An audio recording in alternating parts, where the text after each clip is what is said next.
Om Namo Bhagavate Ramakrishnaya. Lessons for Life from Swami Jagatmananji's inspiring book Learn to Live, Volume 2, Chapter 1, Give Up Worries and Anxieties. This book, Learn to Live, was published in the 1980s. During the freedom movement, thousands of people sacrificed their everything to make India free. But after independence, many of us are behaving in a selfish, beastly way. Swami Jagatmananji has expressed his deep pain at the existing low moral standards of some of our people. This is discussed in this episode, What a Fall. During their rule in India, the British destroyed the native industries and robbed the Indian nation of its abundant wealth. Tara Chand, in his book History of Freedom Movement, writes, William Digby estimates in his book Prosperous British India, page 33, that probably between the battles of Plassey 1757 and Waterloo in 1815, a sum of 1,000 million pounds was transferred from Indian hoards to English banks. 45% of the people could not get 2 meals a day.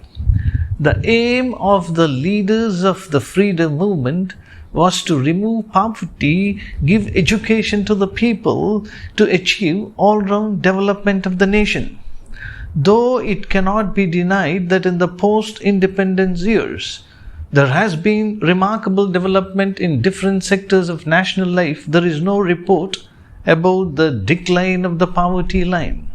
In Western countries, as the wealth of the industries increased, the workers became conscious of the need to get their grievances settled. But in India, even before the poverty of the country is reduced to some extent, laborers have started fighting for their rights by declaring strikes, etc.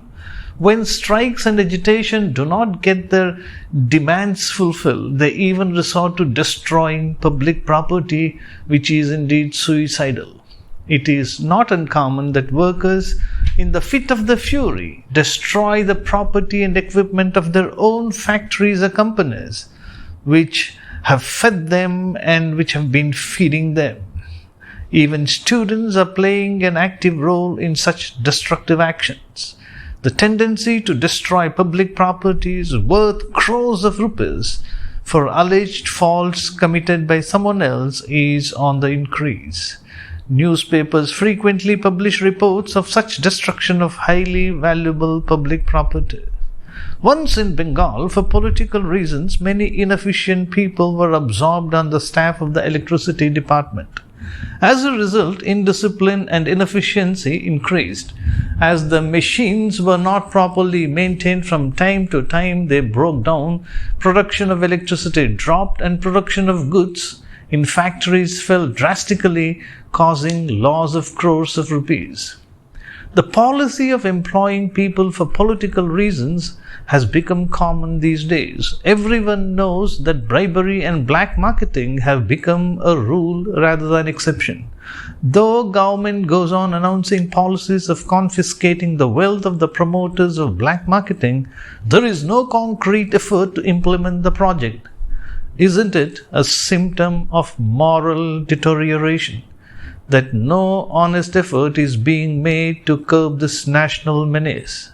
Experts say that in the next 35 years, this book was written in 1980s, the nation's population is going to double itself. How many people are there in this country who are educated enough to imagine how terrible the fight for living will be with this population pressure on the land? Mahatma Gandhi ji dreamt of the advent of Ramarajya in the wake of independence. He believed that the organized efforts of honest people of character would bring this result. But today's political situation is wrecking the pillars of the nation.